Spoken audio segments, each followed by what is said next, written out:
ভূত বাদ গিয়েছে, অর্থাৎ মৃত ভোটার বাদ গিয়েছে। মমতা বন্দ্যোপাধ্যায় বলছেন এই বিজেপি নেতারা, এই কর্মীরা নাকি আপনারা চক্রান্ত করছেন, এলাকায় জীবিত ভোটারদের, ভালো ভোটারদের, তৃণমূলের ভোটারদের নাম বাদ দিচ্ছে। না, একদমই নয়, মিথ্যা কথা, মিথ্যা কথা, সব মিথ্যা কথা। ভয় পেয়েছে দিদি, ভয় পেয়েছে, ভয় পেয়েছে। মমতা ভয় পেয়েছে, ভয় পেয়েছে মমতা, মমতা ভয় পেয়েছে। যাতে গদিটা চলে যায় তার ভয়ে এরকম উল্টাপাল্টা কথা বলতে বলছে। ছৌ নাচ করে বেড়াচ্ছে। কি বলছেন দিদি, কি বলছেন দিদি?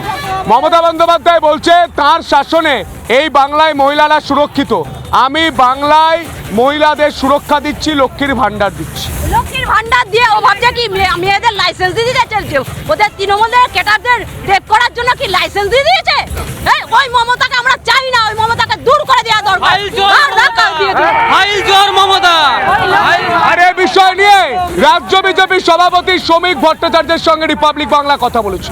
শ্রমিক ভট্টাচার্য রাজ্য বিজেপি সভাপতি, তিনি ঠিক কি বলছেন শুনবো। এই শুভেন্দু অধিকারী সিন্ড্রোম যেটা শুরু হয়েছে, একটা স্নায়ু রোগ, এর থেকে এ ধরনের ঘটনা ঘটছে।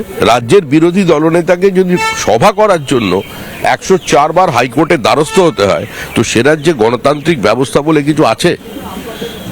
এবার শুভেন্দু অধিকারীর ওপরে প্রাণনাশের চেষ্টা হচ্ছে, প্রাণঘাতী হামলা হয়েছে। তৃণমূল প্রতিক্রিয়া দিতে গিয়ে বলছে রাজ্যের CISF বহিরাগত।